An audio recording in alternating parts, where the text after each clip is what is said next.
Yemi, thank you so much for joining us today. You have an amazing background with companies like Barclays and JP Morgan, working with digital transformation and helping women increase the value of their companies. And you're passionate about helping female entrepreneurs in the valuation of their businesses and gaining clients. So I can't wait to dive into this valuable conversation today. Same here. Thank you so much, Angela, for having me. I'm excited. I am thrilled. And as we were talking, I'm in the Orlando area, you're in London. It is so wonderful that we can have conversations like this across the pond, around the world. And I'm just thrilled to be able to bring your expertise to my audience today.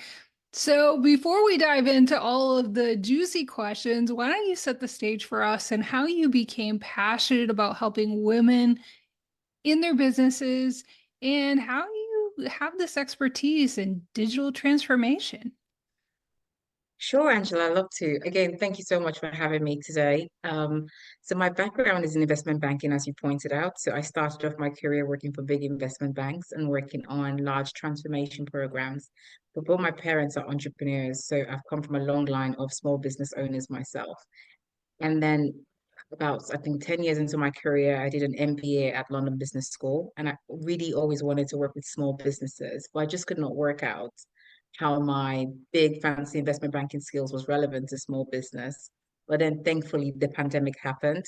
And as a result of the pandemic, there was a whole lot of need. Most small businesses were struggling with growth and expansion and how to digitize. So I started hanging out online with lots of small business owners and startup founders. And then it dawned on me finally that the skills I was doing or the work I was doing in investment bank is what small business owners will call growth and go to market. I know it sounds really obvious now that I say, but honestly, it wasn't that clear to me at the time. So I became really passionate about taking the systems thinking and the systems design that is really a part of my training as a computer scientist, alongside all the financial training that you do when you work in big investment banks. So being able to kind of understand process end to end and then come up with clear structures and frameworks that people can apply in a repeatable way that by and large guarantee some sort of course, all things are never equal in life, right?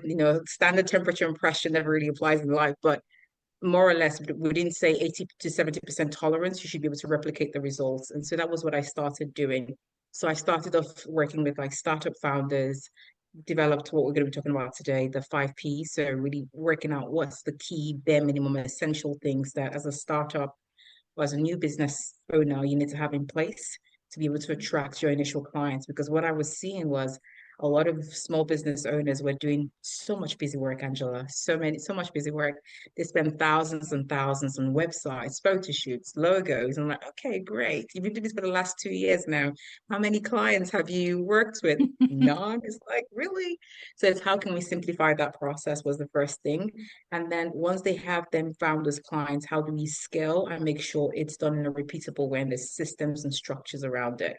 So again, we developed a framework around how to design the customer journey so that you can not only attract strangers into your world, but when they come in as customers into your world, how do you retain them? Because Mhm. you'll be surprised how many business owners sell once and then forget about the customers. Like, oh no, if someone has bought Yeah. from you already before, they already know, like, and hopefully trust you, they're probably going to be the easiest people to sell to. But if you don't have the right processes, you probably would lose them. And then finally, working with more mature business owners that are looking to retire and helping them with the succession plan.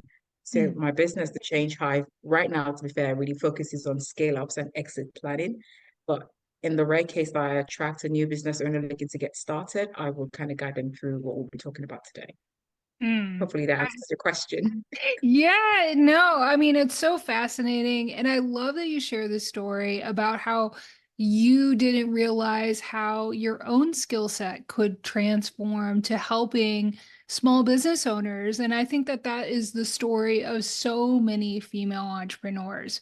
And especially those who come from corporate, we just don't know how our skill set translates. And so, if anybody's listening, nodding like you and I are, it's That is the story of so many. So I love that you're setting that stage and telling us that story of how you figured out how your skill set could be transferable to make an impact and help others. And so, yeah, let's dive into what the 5 Ps are. I love that you have this simple framework where we can begin to think about how we can set up that flywheel where we're attracting and you know, taking care of the customers we already have because it is so expensive to gain new customers and clients. Absolutely, yeah. No, let's get into it. So the first P of the 5 Ps is personality, right? I think it's being clear on what we just talked about, being clear on what makes you special, like what's your unique Mm. selling point. I think too often, especially as women, we don't see the beautiful mountain that we're standing on, and we start to take Mhm. ourselves for granted, right? It's easy to see like what makes Angela so special. Like, oh my God, she's got this fantastic podcast. She's a great speaker. She's this. How can I have but it's like, but you're not Angela. You're not made to be Angela. It's what do you have that Right. makes you special? Are you like me that has a big, large corporate backgrounds that, what have you learned from corporate that you can now apply? Do you have good writing skills? Do you have a great network? I mean, the other day I speak to lots of women that have like amazing networks because I mean, they're moms and they have all this teachers association meetings that they've gone to over the Mhm. years and accumulated lots of relationships. They have churches they've been part of. It's like, these are the strengths and potential opportunities that you have. So my first key thing is let's sit down and there are lots of frameworks out there to work out like what is your unique selling point? What are your key values? What makes you special? What's your unfair advantage? What do you have that the next person doesn't readily have? And even if it is not really readily obvious, I think I invite them to do things like the Myers-Briggs. I think it's a good starting tool. If for anyone listening that's not familiar with it, it's a psychometric tool essentially that categorizes your costs across 4 metrics, Mhm. right? It tells you whether you're mostly introverted or extroverted. It tells you how you like to process information, if you're more of an intuitive person or you're more of a sensory person, like you need to see, touch the stats, the data, and facts. It tells you if you're more of a thinker or a feeler, like so how you process things that happen. Are you more, oh, I think, or oh, I felt, or how do you process data? And then finally, how you make decisions. Are you very decisive in your, are you more of a J, judgmental, or are you more perceptive? You want to kind of leave your options open for as long as possible. So across those 4 parameters, it will kind of tell you what you are for each four. So if you think about it, there'll be 16 possible permutations of all the four across the board. So I invite anyone to just Google free Myers-Briggs. I think the most popular one is 16 personalities. It's free. Take the test. It'll tell you which type you are. And then based on that type, there are lots and lots of data and stats out there that tells you what the typical strengths are and weaknesses are for that personality type. So I think an AI tip here for me would be do the test with 16 personalities and then go into ChatGPT and say, hey, ChatGPT, in my case, for example, I'm an ENTJ. Um, I'm trying to work out what my potential strengths, weaknesses, and opportunities might be. Can you help me, process it? So, and you can tell ChatGPT to ask you questions. So you can say, hey, ChatGPT, act as a business coach or act as a career coach. I'm an ENTJ. What could potentially my strengths or my opportunities be? What should I consider? And I think spending a few minutes with ChatGPT and using it as a thought partner and a sparring partner, you'd be surprised how much comes up.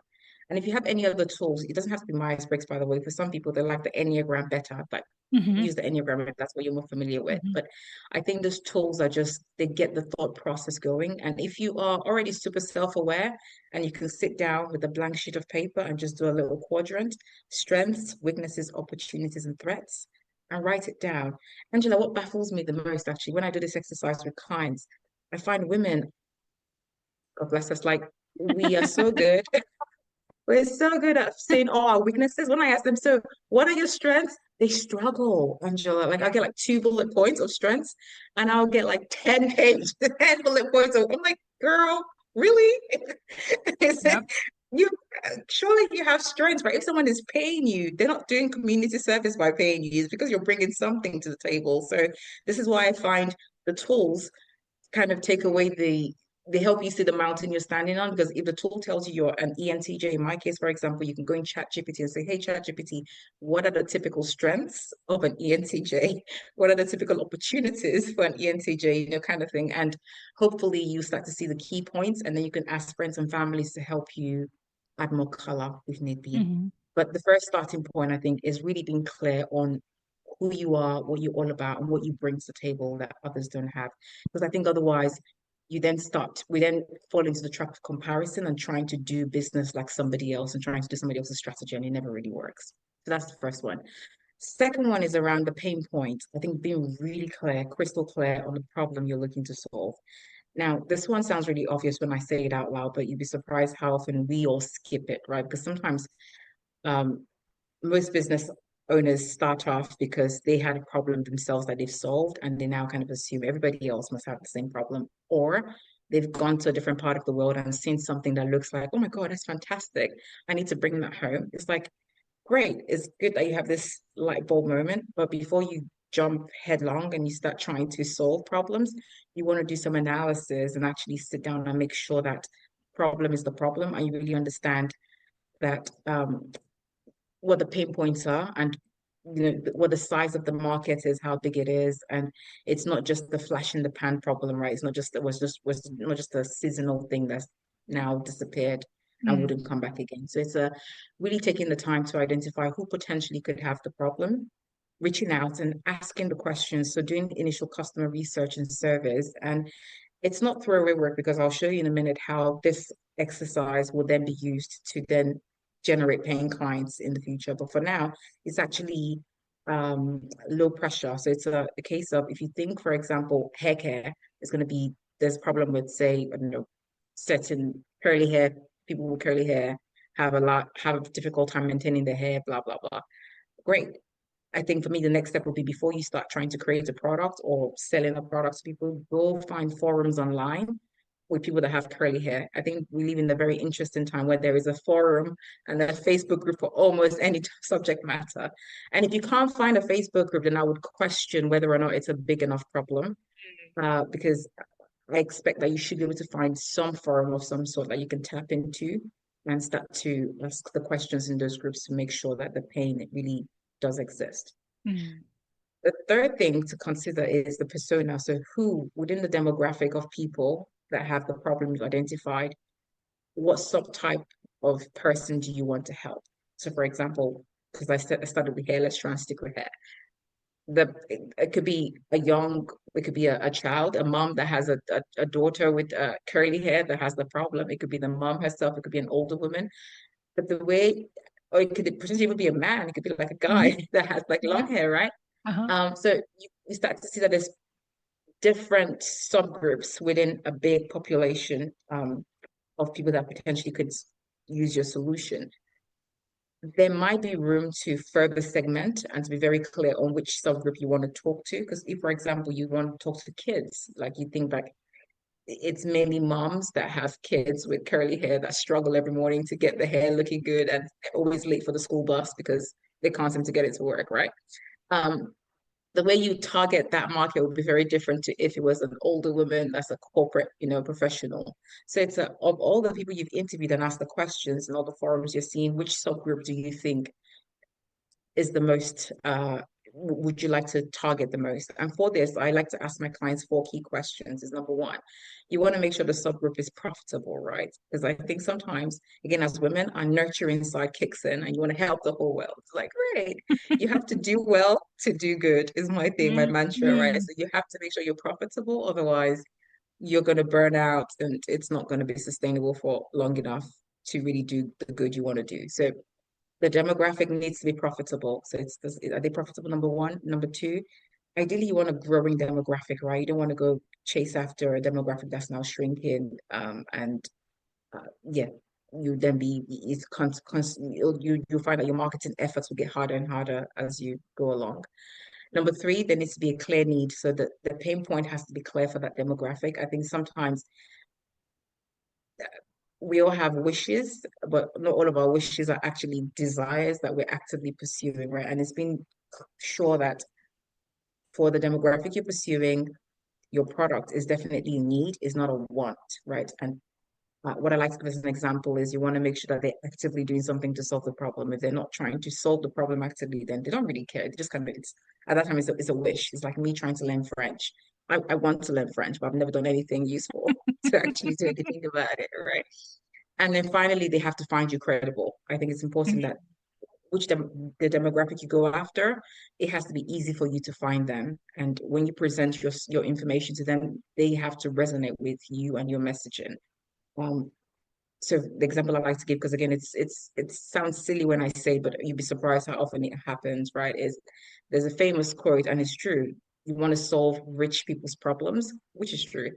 Uh, some people take that a bit too far. I want to then solve eight-figure entrepreneur problems. Like, great, you want to solve problems for eight-figure entrepreneurs because you think they can afford to pay you, which is fantastic. But are you an eight-figure entrepreneur yourself? No, I'm not. Do you have a network of eight-figure entrepreneurs? No, I don't. Have you worked on eight-figure entrepreneurs? So it then becomes too hard or too big a jump to Mm-hmm. get to eight-figure entrepreneurs just off the bat. So it might be more sensible to start with a six-figure entrepreneur, get them results, and then slowly build your way up. So whichever demographic you choose is, do they find you credible? Or for example, you're based in the States and you want to solve problems for people in Japan because you went to Japan and you sound, it's like, okay, are you Japanese yourself? Do you have any ties to Japan? Like, it's too much of a gap between where you are and where you want to get to, right? In that situation, you may have to find a business partner or step up, slowly towards that goal. So those Mm-hmm. are the four things I want to consider for persona, right? Is, are they profitable? Do they actually really care about the problem? Are they easy for you to find? And are they growing in size over time? The the fourth thing to consider is then product, right? Is now we have worked out what makes you special, what is unique and your unique selling point, because we want to play to your strengths and stack up the odds in your favor, because business is already hard enough. You don't want to make it any harder by doing what you're not naturally good at. Secondly, we've worked out that it's a big enough problem and the size of the market, and we know exactly what the pain point is. So we know exactly how to present the problem to the right audience in the way that it resonates with them. We've worked out the right audience as well. We know who the personas we want to go after. The fourth thing is the product. Um, very simply, this P is about being able to clearly articulate what you offer in a way that in one line, ideally, people get it, the back what you have to offer them. And to do that, you really need four key elements. I'm leveraging the work of Alex Hormozi here. He has this really cool thing, the value equation. And I think it's brilliant. So it essentially, the first key part being around the key outcome. So what's the main thing that I will get by working with you? So Mm-hmm. I help you fix your frizzy hair. I help you fix your, whatever that was. And that key outcome ideally should come from, you want to try and leverage the comments you heard from the survey you did. Remember step Mm-hmm. two, when we talk to people with a pain point and we're describing the pain points to us, exactly the language they used to describe it and what they wanted their ideal outcome to be. Ideally, you want to take all of that beautiful language and incorporate it into your product, because now there's resonance. People see it and they think, oh, that's me, because you're using the language that they already use themselves. So it's, what's the outcome going to be for the customer, number one. Number two, how much time will they have to wait before they see any useful value from the services you're offering them? Of course, the shorter, the better, right? If I have to wait 2 years to see value, then I'm like, no, I don't think so, right? How much effort will I have to expend to get the value you're promising me? Would I have to, I don't know, shave my hair off and start all over again before I see the Mm-hmm. value? Or can I build on what I already have? So what's the effort I have to expend? And then finally, what qualifies you? What makes, why should I believe what you're saying to me? What credibility do you have? So if you can incorporate all of those four elements into one compelling statement, then it becomes easier to sell. So an example I'll switch here is, typically I see clients that say things like, I offer 6 week career coaching. It's like, that feels, is great. Good to know. 6 week career coaching is very vanilla. I don't know what that means. But if you said to me, I help you get a six-figure tech job or tech role in 6 weeks, in 6 interviews or less, or you get your money back. Mm-hmm. I think that's super clear. I was like, so I know I can get a six-figure, by working with you, I get a six-figure job in tech. You get it for me in 6 weeks, and I only have to go for 6 interviews. And if it doesn't work for me, you give me my money back. Okay, sign me up Mm-hmm. if I'm the right person for that offer. So it's being clear on those four things and being able to articulate it in a value statement. Fine. So the guys that we previously interviewed, the fifth P is the the product market fit. Mm. And it's a tech jargon, but really very simply, it's where three things meet is where you have a clear product, a clear market, and you have a repeatable way of presenting product to the market. That's it. So once you have those three things in place, in theory, you have product market fit. You're now ready to then pour fuel on the fire and let the snowball effect start to, take effect. So for that, you want to go back again to the guys that you did the survey with initially. So say you talk to 30 people during your pain point stage, you're like, hey, we had a conversation 2 weeks ago and you told me XYZ stuff. Like, right? It's like, yes, I did. It's like, great, I have a solution for you that I think you might like. Would you like to jump on a call for me to just walk you through what that solution might be? And you present them ideally your offer in the way I previously outlined with those four things in place. And if you did that exercise properly, really out of the 30 people you've talked to, I expect a few of them to sign and say, oh, sounds like me for sure. Please sign me up to that. And I will take those initial customers or those initial clients and over deliver as best as I can.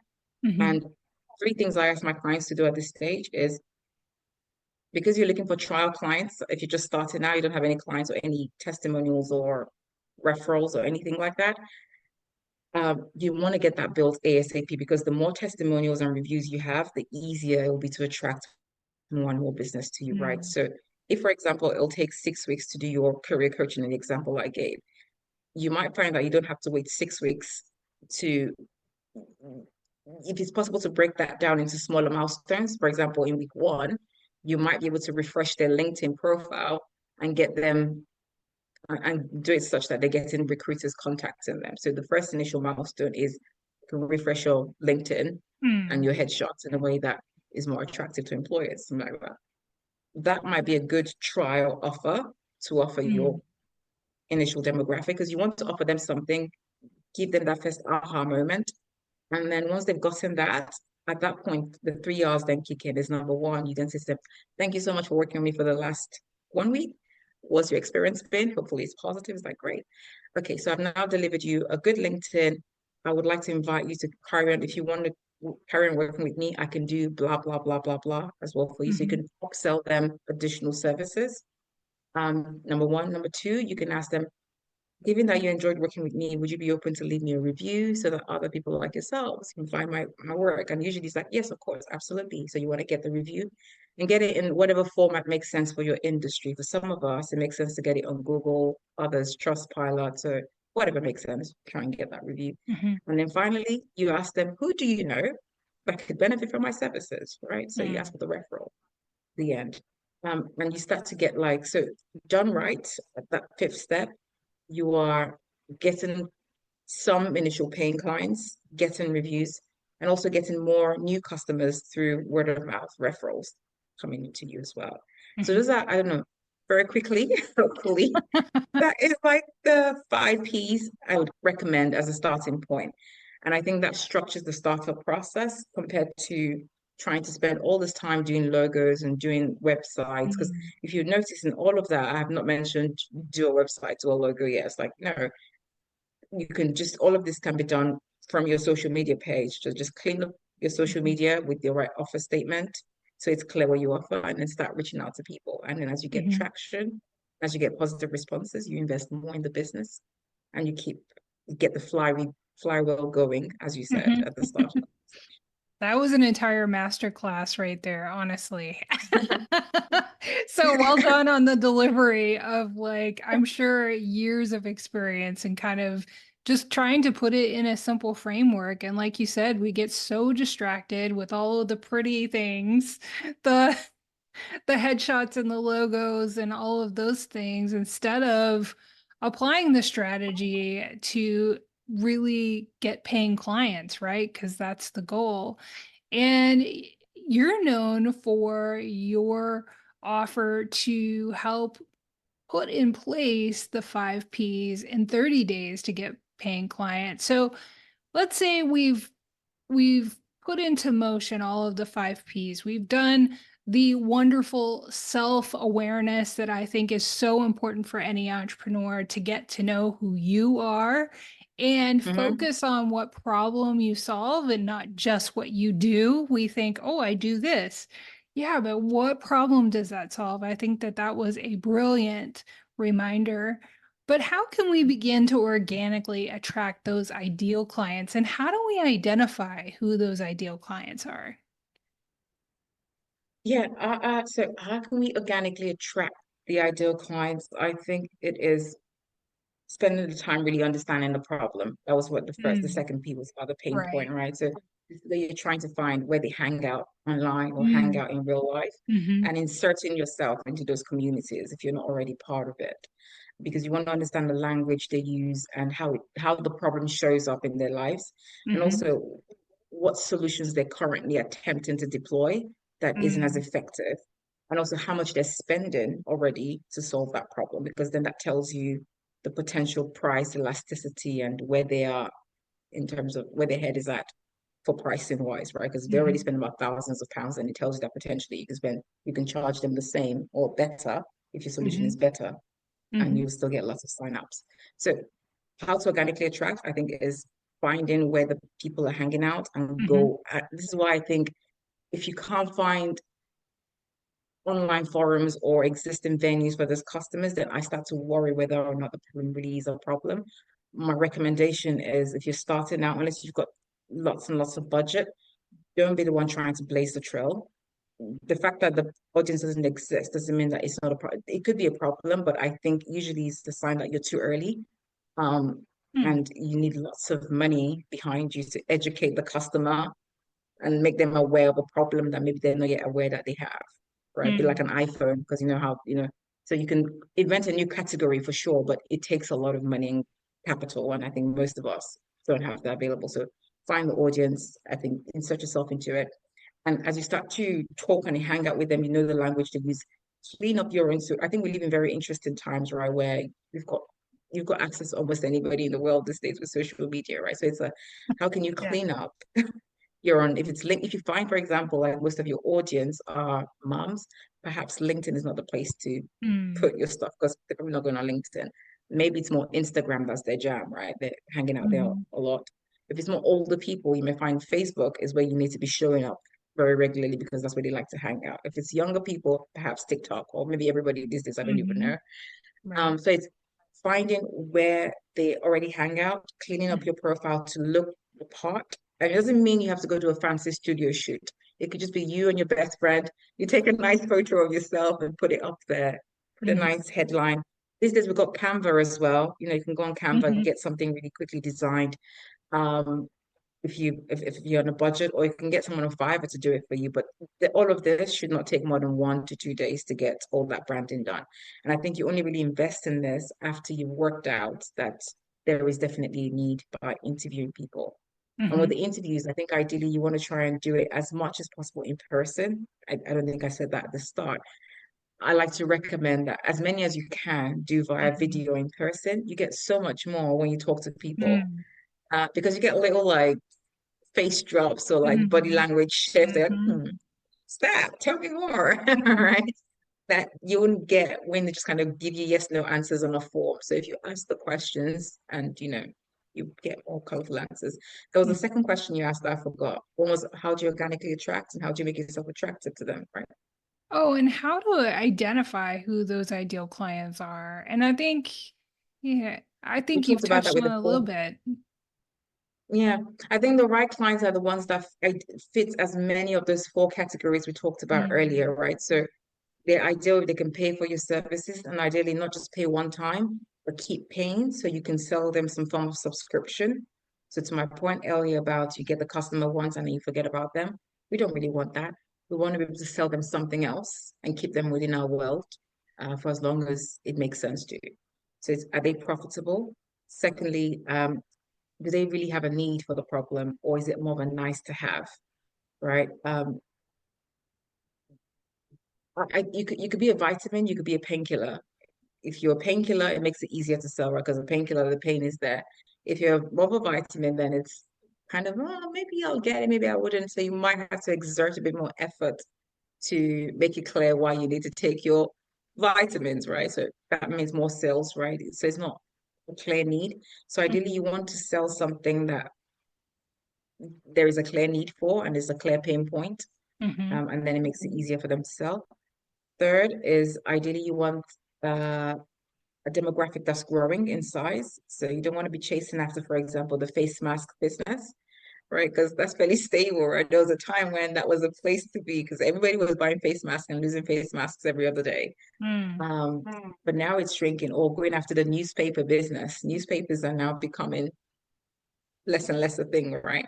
So it's like making sure that whatever market you're going after is growing in size, Hmm. ideally. And then the fourth one, making sure that they find you credible or it's easy for you to find the right target audience. Because if every time you have to find a target customer, the cost of acquisition is so high that you'll have to sell them 10 times to make your cost back, then it makes no sense, right? So your CAC, your cost of acquisition cost, needs to be as low as possible. For it to be as low as possible, they have to find you credible. This is why I say spend some time really understanding what makes you special, what your strengths are. Because if you already have like a circle of moms and they have that problem, sell to them first and get them to sell to their friends on your behalf and get that word of mouth marketing going. Hmm.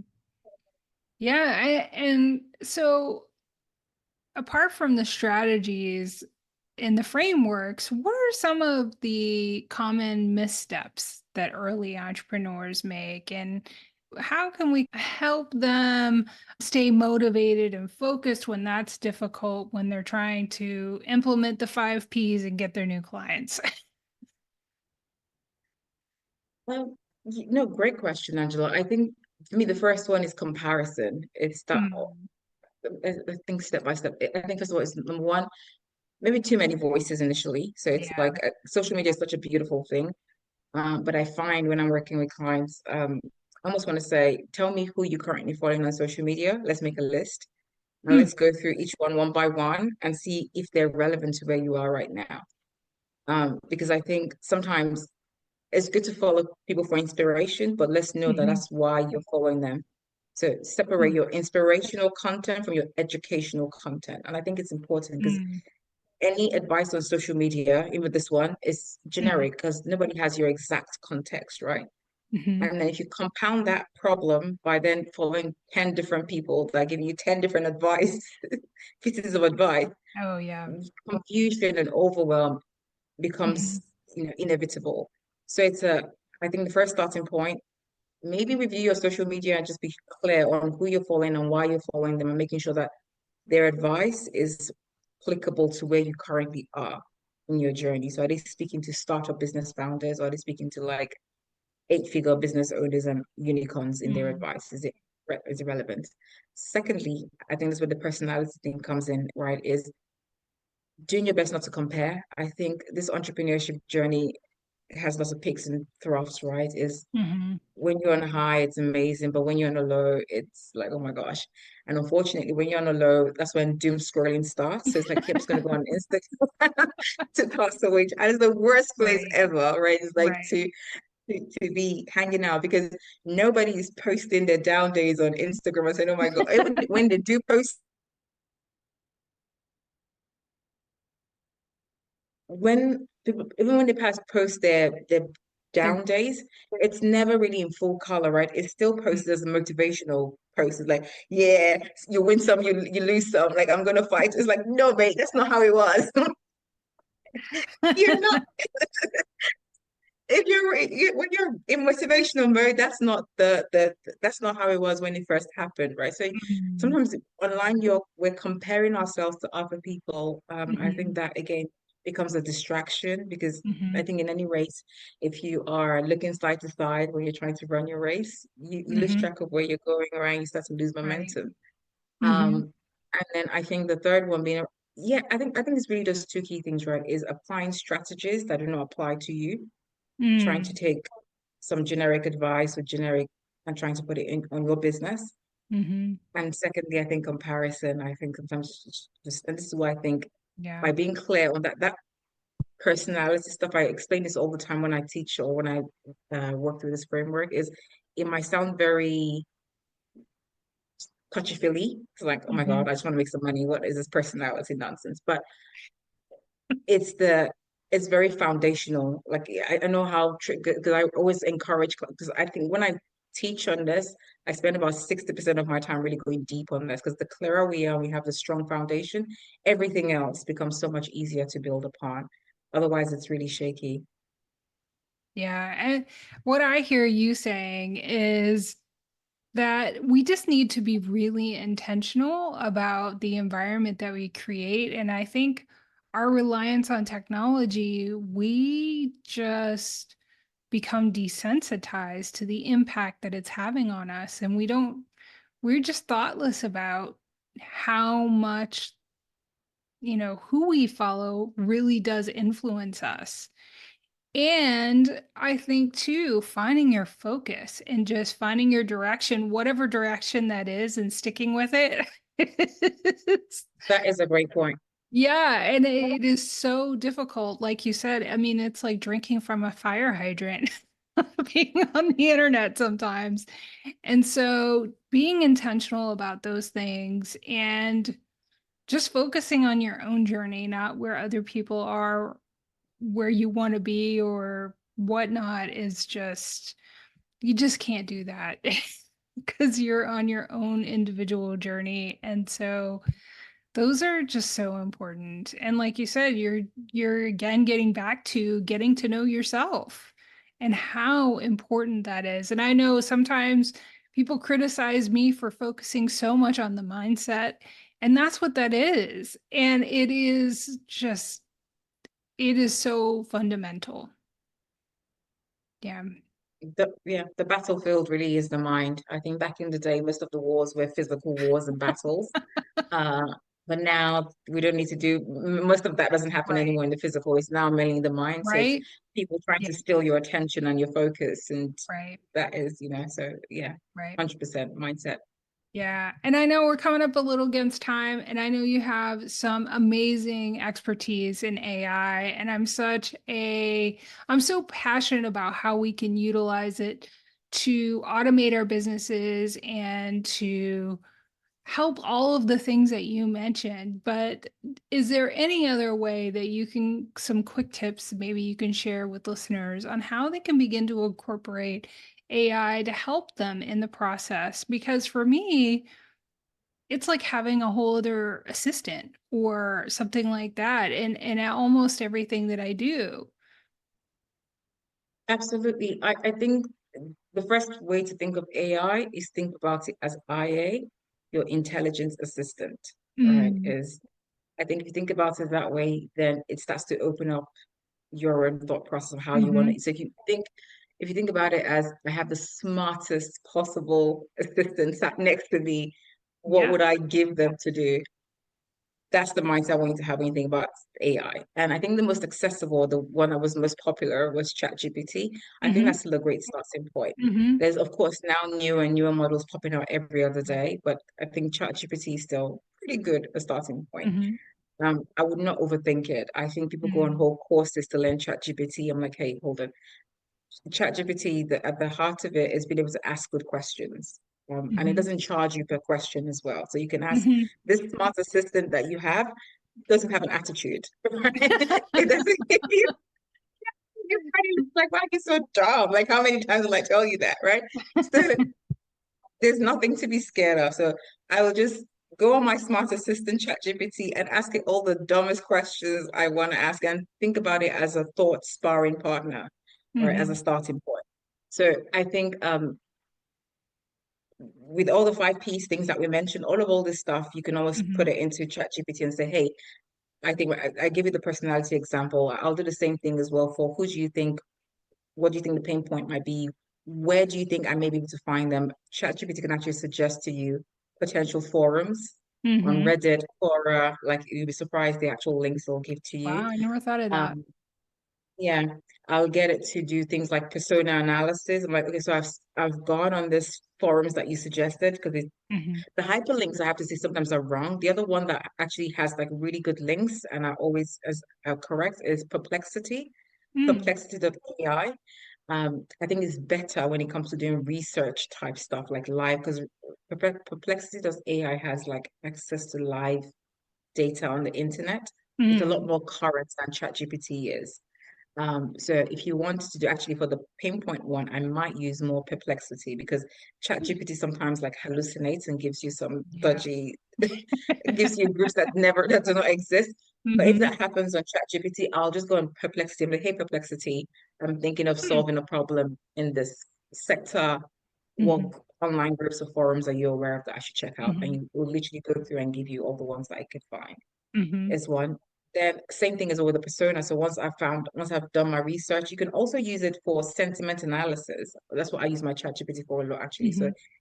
there may be a whole pages and pages of stuff. I'll just copy and paste the whole thing into ChatGPT and say, hey, what trends and patterns are you seeing in this large Hmm. set of data? And Hmm. it'll crunch it away, and within seconds, it'll tell you what the patterns that it sees are. So you can probably start to see the groups or the subgroups amongst like the of the pains that you have found. So I would again use that for like so it will tell you the potential groupings of people that you can target, and then I'll then use my own I'll say, hey, on a table, I'll actually ask it to do it on a table because I like it on a table. Like, on a table, take each of these demographics and compare and give me your thoughts on which one is profitable, which one will be easy for me to find, given what you know of me. So the four criteria essentially you ask it to give it to you on a table, right? I think there's also a fifth criteria I didn't mention actually of the four. I think the fifth one is you have to like them. Maybe because I think sometimes because ultimately business is personal. I have to say, let's put that one Right. out there.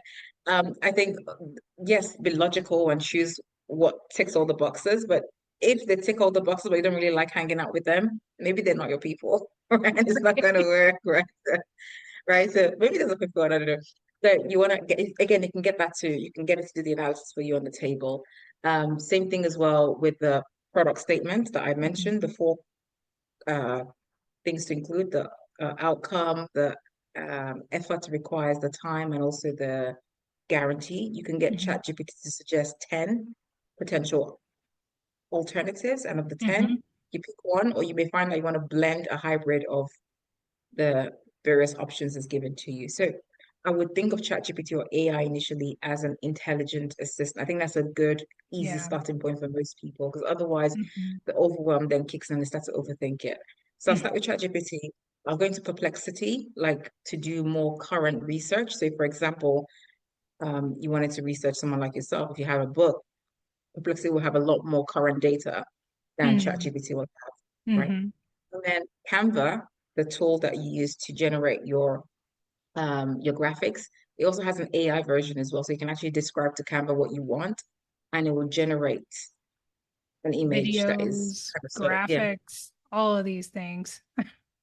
I know really even better. somebody who had an advertisement in Times Square and used AI in Canva to design it and used it in Times Square.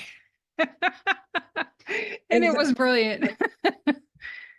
And it's getting to a point where you can't even tell the difference what was AI and what's not AI Mhm. generated as well. Yeah. So I'll get Canva to do all of my graphics. But of Mhm. course, this is why it's your intelligent assistant. But the key word is assistant. Mhm. It's not your intelligent self because you will still Mhm. be yourself, right? So it's important that whatever it generates, you yourself want to validate it and make sure that it represents who you are and it's not Mhm. just tone deaf Right. to Right. your brand or your person.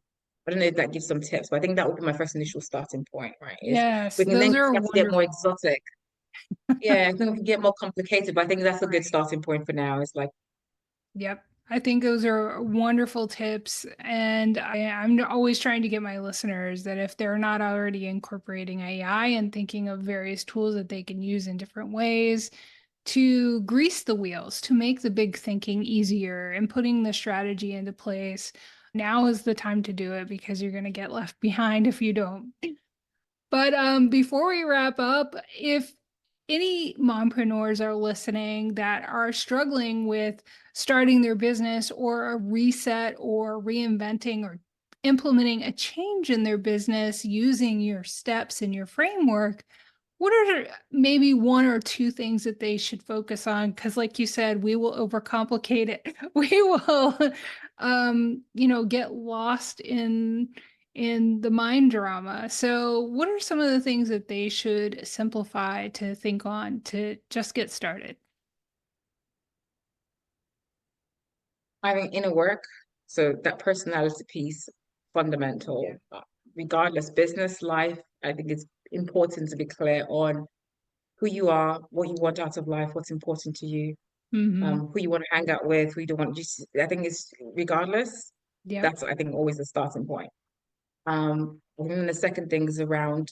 I think the clearer the problem is to you, the easier it'll be to create a solution. Too often we Mm. jump into like solution mode, um, and it repels people because I think one of the challenges actually most women have is coming across salesy. Mm. Um, but we should not be the ones that have that problem because we are usually naturally quite nurturing and caring.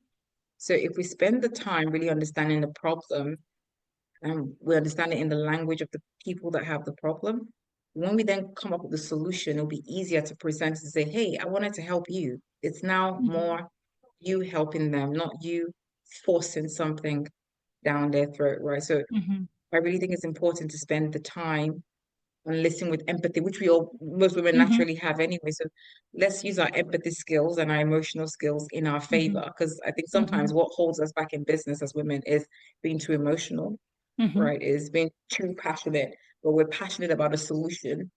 And sometimes not passionate enough about the problem. So it's Mm-hmm. like, oh my God, it's like, don't tell people how to live their lives because then it's very like repulsive. Like if you are passionate about the problem and the people that have the problem, then the solution would naturally come out as a result of that passion. And because that passion feeds into the solution, it would have a lot more heart and soul. And you Mm-hmm. would have also built a community without even you meaning to build a community, you would have Mm-hmm. built a community. So when you then launch the product, you now have a fan base of people that like you because you first like them, because people Mm. like people that like them. The more you take interest in them, okay, Funny how that happens. we're naturally good at this, like because we do this all the time. So it's let's bring that natural skill set that we have of empathy and emotions. Let's Mm-hmm. bring it to business, but let's not, I think, focus too much on the solution first. Let's focus Mm-hmm. on, but without getting lost in it and trying to solve everybody's problem for Mm-hmm. free. It's like Mm-hmm. just trying so you understand enough to then come up with a solution. And by doing so, I think you will have, first of all, been clear on who you are, what you bring to the table, and also being clear, built a community around yourself, right? Because Mm-hmm. you've hung out with them, they've got to know, like you. And now, once you've launched the product, you now have a whole audience of people that are Mm-hmm. invested in you to some degree because you've first been invested in them. I think would be what I recommend. Does that answer your Right. question? Yeah, I beautifully, and I love it. Where I'm always trying to point out those innate skills or qualities that we have as women and moms, and how it translates to business and makes us different and sets us apart, and really helps us connect with our audience and our client, and nurture them and take care of them like we run around and nurture and take care of everybody else in our life. It's the same in business. And Exactly. so, yeah, so I love that you reminded us of that because it's so important. Um, yeah, and again, just getting to know who you are so you can solve those problems and get to know the right people that you want to work with. It's just so important. So, Yemi, where can listeners connect with you and access your services and learn more about what you're doing? Sure. You can find me on my website, the changehive.co. I'm also very active on LinkedIn. That's my preferred social media platform. And I will give you a link to my workbook. So all the things we talked about today, I've got a workbook that guides people through step by step. Love it. So they can go through that and then come up with a high level strategy for their business that they can then deploy and hopefully within 30 days, or hopefully if followed, within 30 days, they will have paying clients um, at the end of it. And also reviews. I think for me, that's Love the it. key is to get the clients and the reviews to showcase the beautiful work that was Yeah. done so they can then attract more clients and keep it more sustainable. So Yeah. I'll send you, you have those sent to you. Wonderful. Thank you so much. It's been a masterclass, and thank you so much for sharing your expertise and your experience. It's been very valuable. Thank you for having me. I've had a good time doing this. Thank Um, you. Thank you so much.